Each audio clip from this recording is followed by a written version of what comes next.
आज हम इस ऑनलाइन क्लास में आपका स्वागत करते हैं। आज कक्षा 10वीं हिंदी विशिष्ट के पद्यखंड प्रेम और सौंदर्य का सौंदर्य बोध को आज हम पढ़ेंगे, जिसके कवि श्री बिहारी। तो आइए हम बिहारी जी का जीवन परिचय देखते हैं। तो हिंदी की रीतिकालीन रीति सिद्ध भावधारा के कवि बिहारी जी का जन्म सन 1595 में ग्वालियर में हुआ था। आपके जन्म के 7-8 वर्षों बाद आपके पिता केशव राय ग्वालियर छोड़कर ओरछा चले गए। ओरछा में ही आपने सुप्रसिद्ध कवि केशव दास से काव्य शिक्षा ग्रहण की और वहीं पर काव्य ग्रंथों, संस्कृत और प्राकृत आदि का अध्ययन किया। उर्दू फारसी के अध्ययन के लिए आप आगरा आए। यही आपकी भेंट कवि रहीम जी से हुई। आपकी काव्य प्रतिभा ने जयपुर के महाराजा जयसिंह को विशेष प्रभावित किया। उन्होंने बिहारी सतसई के प्रत्येक दोहे पर स्वर्ण मुद्रा देकर उन्हें मालामाल कर दिया। राजा आपकी नवोड़ा पत्नी के प्रेम जाल में फंसकर राजकार्य को भूल बैठे और बिहारी जी के निम्न दोहे ने राजा की आंखें खोल दी। तो दोहा है, नहीं पराग नहीं मधुर मधु, नहीं विकास इहि काल, अली कली ही सो बिंधियो, आगे कौन हवाल। आपका कला पक्ष देखते हैं। बिहारी जी के काव्य में कला पक्ष की अपेक्षा भाव पक्ष की अपेक्षा कला पक्ष अधिक उत्कृष्ट कहा जा सकता है।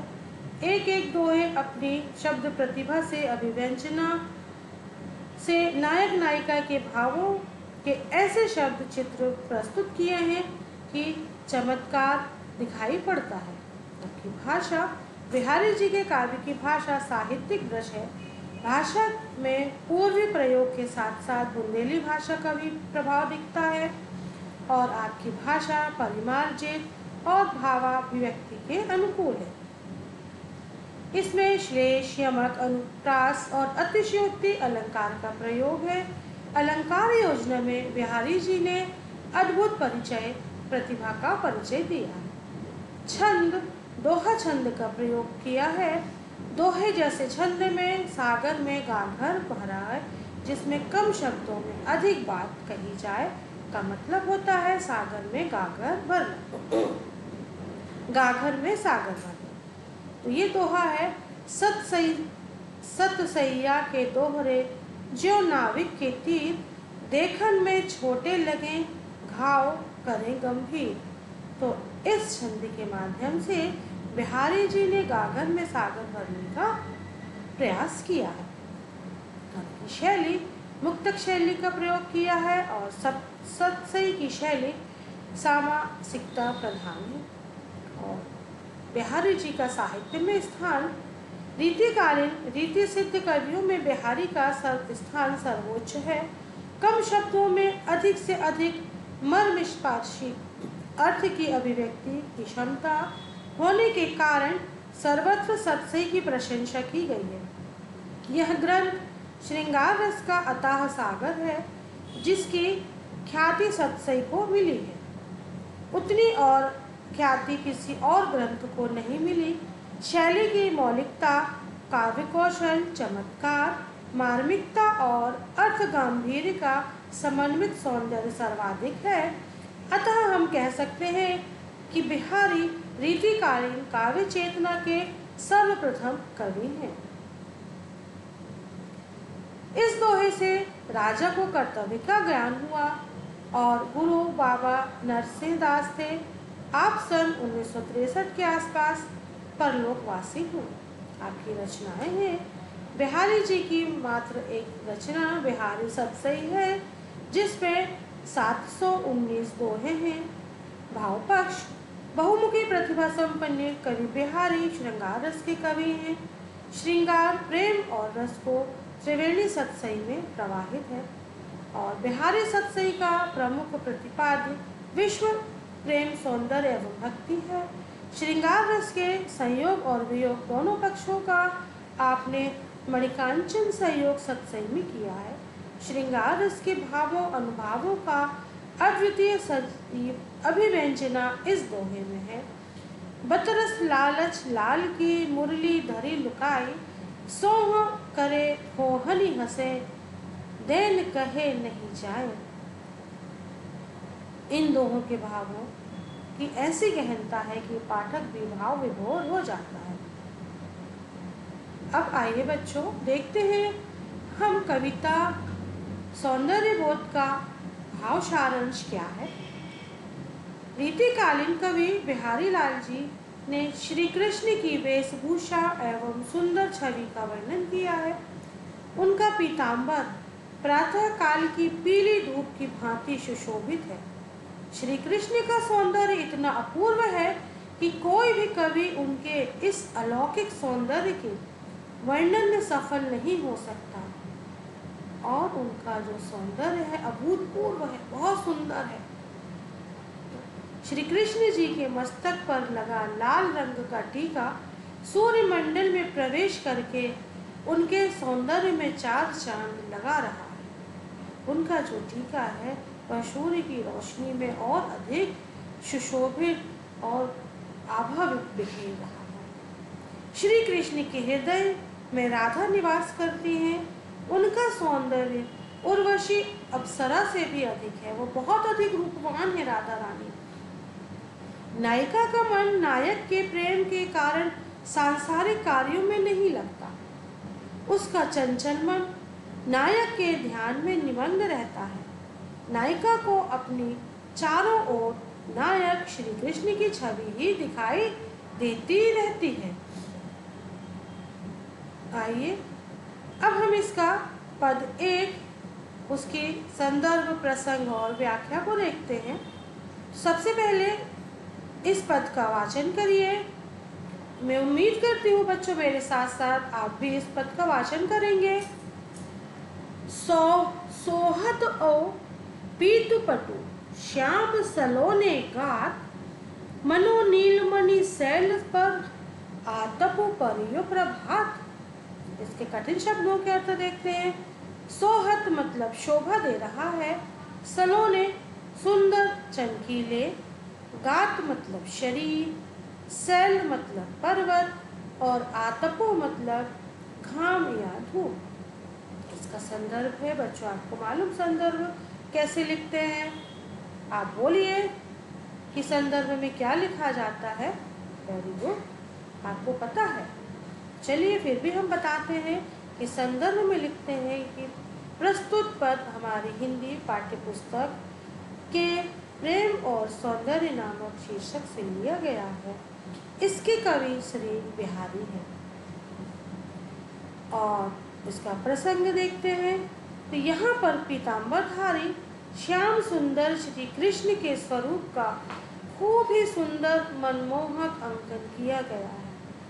व्याख्या है, कवि बिहारी जी कहते हैं कि नायक के श्याम, नायक मतलब श्री कृष्ण, नायक मतलब श्री कृष्ण के श्याम सलोने शरीर पर पीला वस्त्र ओढ़ने से ऐसा लगता है मानो नीलमणि के पर्वत पर प्रातःकालीन धूप पड़ रही हो। यह दृश्य बहुत ही सुंदर और मन को प्रसन्न करने वाला है।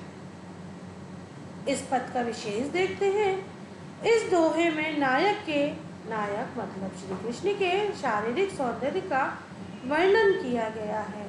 श्याम सलोने शारीरिक सौंदर्य को बोला गया है और दोहा छंद का प्रयोग किया गया है और प्रस्तुत पद में छेकानुप्रास और उत्प्रेक्षा अलंकारों का महत्वपूर्ण प्रयोग किया गया है।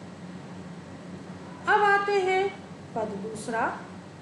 सोहत सखी सोहत गोपाल के और गुंजनु की माल, ताहिर लसती मनो की दावा नल की ज्वाल। तो इसके देखते हैं शब्दार्थ। उर मतलब वक्ष स्थल पर, गुंजनु की माल मतलब गुंजा रत्नों की माला, लसती शोभित हो रहा है, दावानल मतलब जंगल की आग। संदर्भ इसका पूर्व की भांति है। कि प्रस्तुत पद या प्रस्तुत पंक्तियाँ हमारी पाठ्य पुस्तक के प्रेम और सौंदर्य के सौंदर्य बोध से ली गई हैं, जिसके कवि बिहारी हैं। प्रसंग है, नायिका ने गुंजों के कुंज में नायक से मिलने का वादा किया था, पर किसी कारणवश वह वहां न पहुंच सकी। इससे नायक दुखित हो जाते हैं। इसी भाव को यहाँ व्यक्त किया है बच्चों। यहाँ पर नायक बोला गया है श्री कृष्ण जी को और नायिका राधा जी को बोला गया है। व्याख्या देखते हैं कि नायिका राधा जी अपनी सखी से उसके वृत्तांत से परिचित हैं।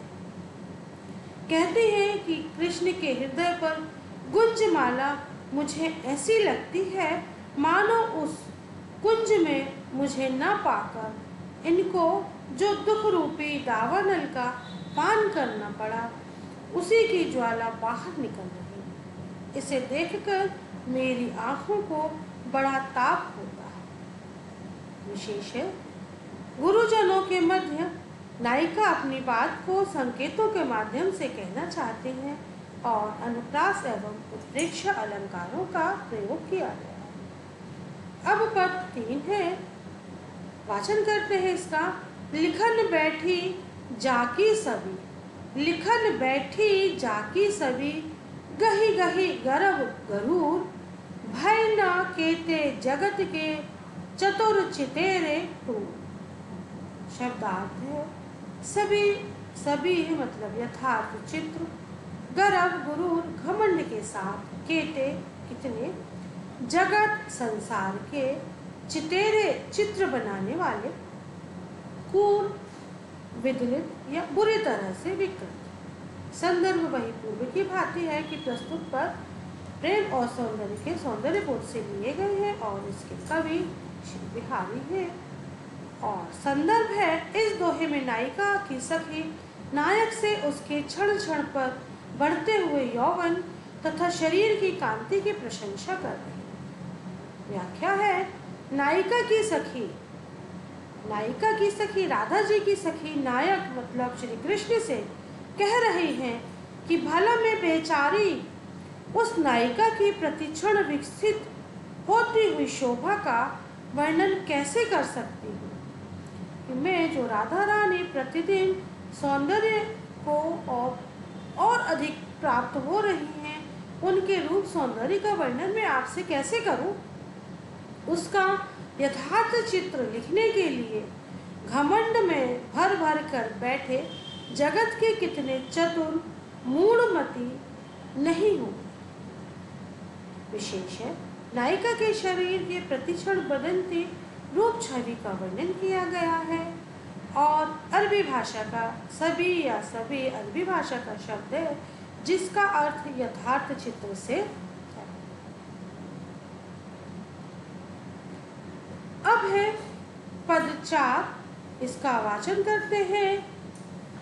मकराकृति गोपाल के, मकराकृति गोपाल के, सोहत कुंडल कान, धसियो मनो हियगढ़ समरू, द्योड़ी लसत निशान। शब्दार्थ है, मकराकृति मछली की आकृति की, सोहत शोभा देते हैं, धसियो धस गया अपने अधिकार में किया, हियगढ़ हृदय रूपी गढ़ में हृदय में, लसत शोभा दे रहे हैं, निशान मतलब ध्वजा। संदर्भ पूर्व की भांति है कि प्रस्तुत पद हमारी हिंदी पाठ्य पुस्तक के पद्य खंड के प्रेम और सौंदर्य के सौंदर्य बोध से लिए गए हैं जिसके कवि बिहारी हैं। प्रसंग में सखी द्वारा नायिका का वर्णन करने पर नायक के ऊपर जो कामदेव का प्रभाव पड़ा है उसी का यहाँ पर वर्णन किया गया है। व्याख्या, हे सखी, गोपाल के कानों में मछली की आकृति के कुंडल ऐसे सुशोभित हैं। हे सखी, गोपाल मतलब कृष्ण के कानों में जो कुंडल है वो कैसे हैं? वो मछली की आकृति के हैं। मानो हृदय रूपी गढ़ किले पर कामदेव ने विजय प्राप्त कर ली है, जैसे कि हृदय पर कामदेव ने विजय प्राप्त कर ली है। इसी कारण उसके ध्वज मकान की ड्योढ़ी पर फहरा रहे हैं। इसका विशेष है, नायक पर कामदेव के प्रभाव का वर्णन किया गया है और दूसरी पंक्ति में उत्प्रेक्षा अलंकार और श्रृंगार रस का वर्णन, क्योंकि यहाँ पर श्री कृष्ण के कानों में मछली की आकृति के कुंडल सुशोभित हो रहे हैं, इसलिए श्रृंगार रस का वर्णन, उनके रूप सौंदर्य का वर्णन किया गया है। अब है पद 5। तो आइए पद 5 क्या है, हम इसका उच्चारण करते हैं, वाचन करते हैं। नीको लसत लिलार पर टीको जरित जराए। नीको लसत लिलार पर टीको जरति जराए। छवि बढ़वत रवि मनो शशि मंडल में आए।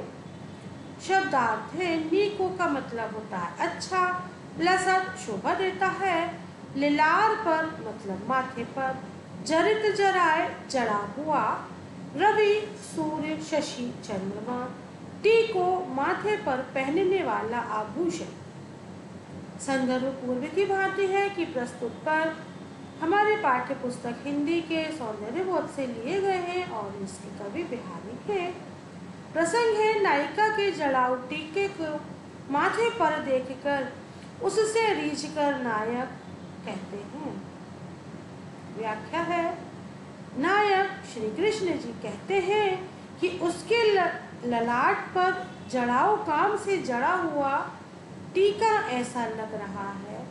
राधा जी के माथे पर जो टीका जो जड़ाऊ है वो बहुत सुंदर है, तो जो ऐसा लग रहा है जैसे चंद्रमंडल में आकर सूर्य उसकी छवि बढ़ा रहे हैं, जैसे चंद्रमंडल में आकर सूर्य उसकी छवि को बढ़ा रहे हैं। विशेष है, माथे पर पहने हुए टीके की शोभा का वर्णन और द्वितीय पंक्ति में उत्प्रेक्षा अलंकार है और श्रृंगार रस का यहाँ पर प्रयोग किया गया है। अब पद 6 देखते हैं। पद 6 वाचन करते हैं। झीने पट में झिलमिली, झीने पट में झिलमिली, झलकती ओप अपार, सुर तरु की मनु सिंधु में लसति सपल्लव दार। सुर तरु की मनु सिंधु में लसति सपल्लव दार। शब्दार्थ है, ओप मतलब चमक, सुरतरु देवताओं का वृक्ष अर्थात कल्प वृक्ष को सुरतरु कहा गया है। लसति शोभा देती है, सपल्लव पत्तों सहित, डार मतलब दाल या डाली। संदर्भ बच्चों पूर्व की भांति कि प्रस्तुत पद हमारी हिंदी पाठ्य पुस्तक के पद्यखंड के सौंदर्य बोध से लिया गया है। इसके कवि श्री बिहारी हैं। प्रसंग है, झीने पट में फूटकर निकली हुई नायिका के शरीर की झलक पर रीझकर नायक कहता है। व्याख्या, नायक कहते हैं, ओहो इसकी झिलमिली एक प्रकार का कानों में पहना जाने वाला आभूषण। झिलमिली जो कानों में आभूषण पहनते हैं, उसकी चमक के साथ झीने पट में झलक रही है।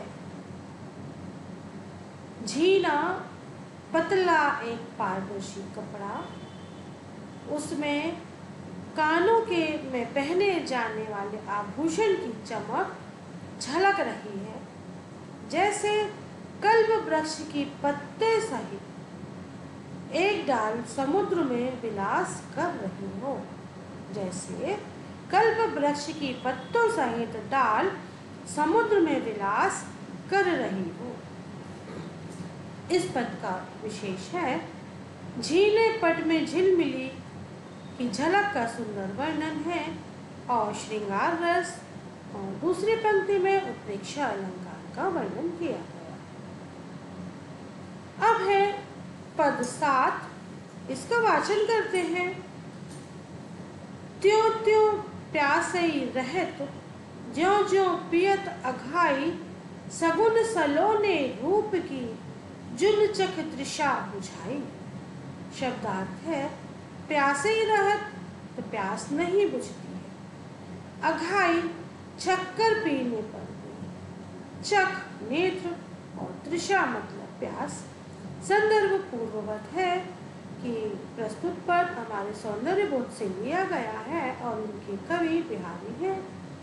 प्रसंग नायिका नायक को बार बार देखती है, फिर भी उसकी प्यास नहीं बुझती। यहाँ पर उसी का वर्णन किया गया है। व्याख्या।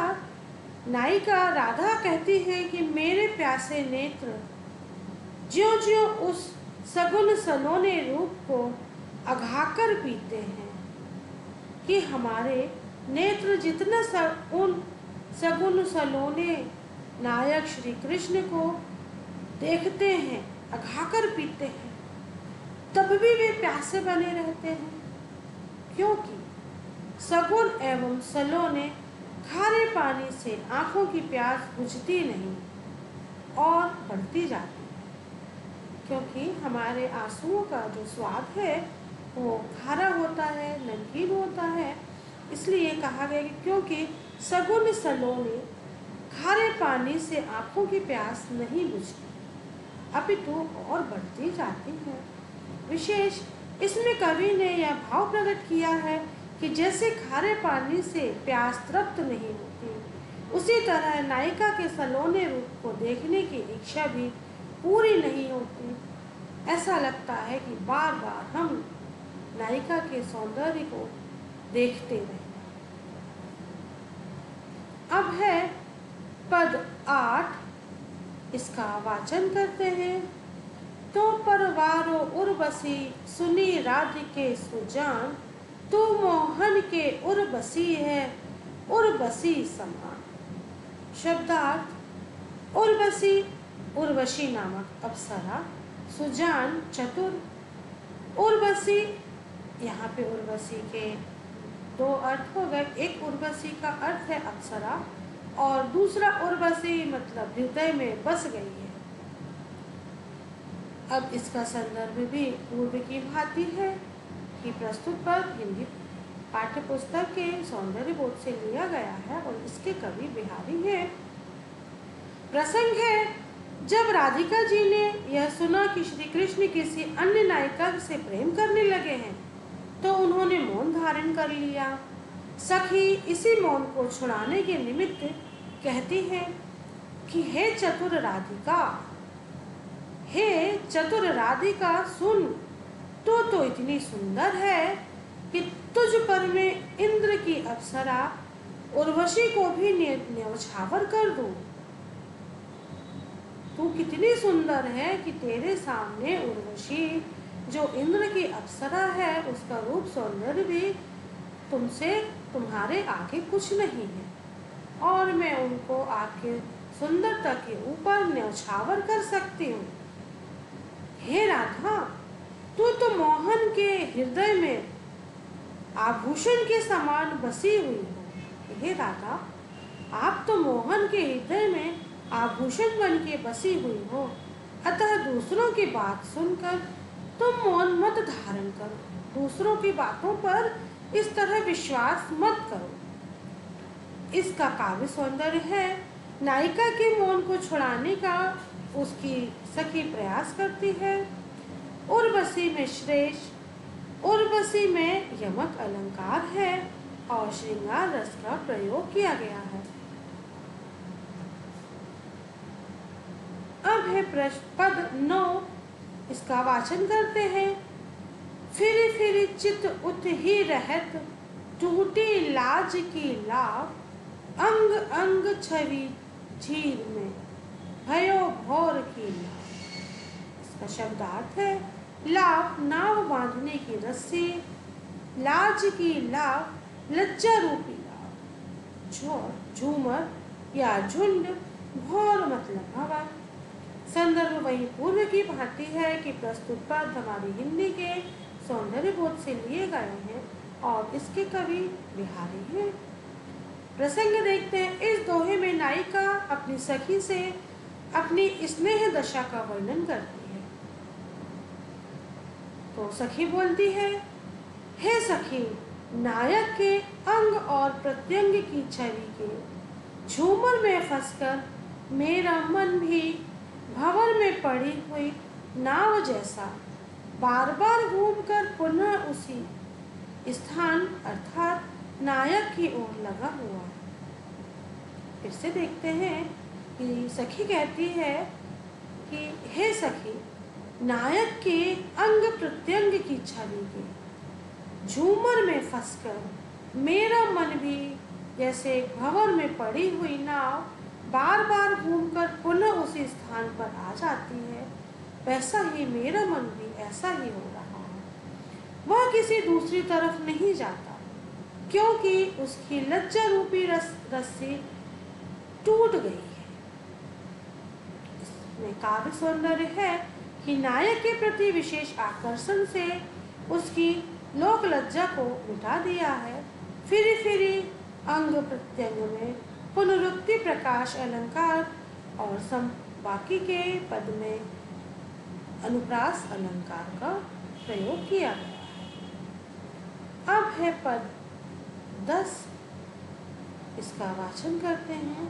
जहाँ जहाँ ठाणो लखियो श्याम सुलभ सिर मोर, जहाँ जहाँ ठाणो लखियो श्याम सुलभ सिर मोर, उन्हु बिन छिन गही रहतु द्रगनु अजौ वर ठोर।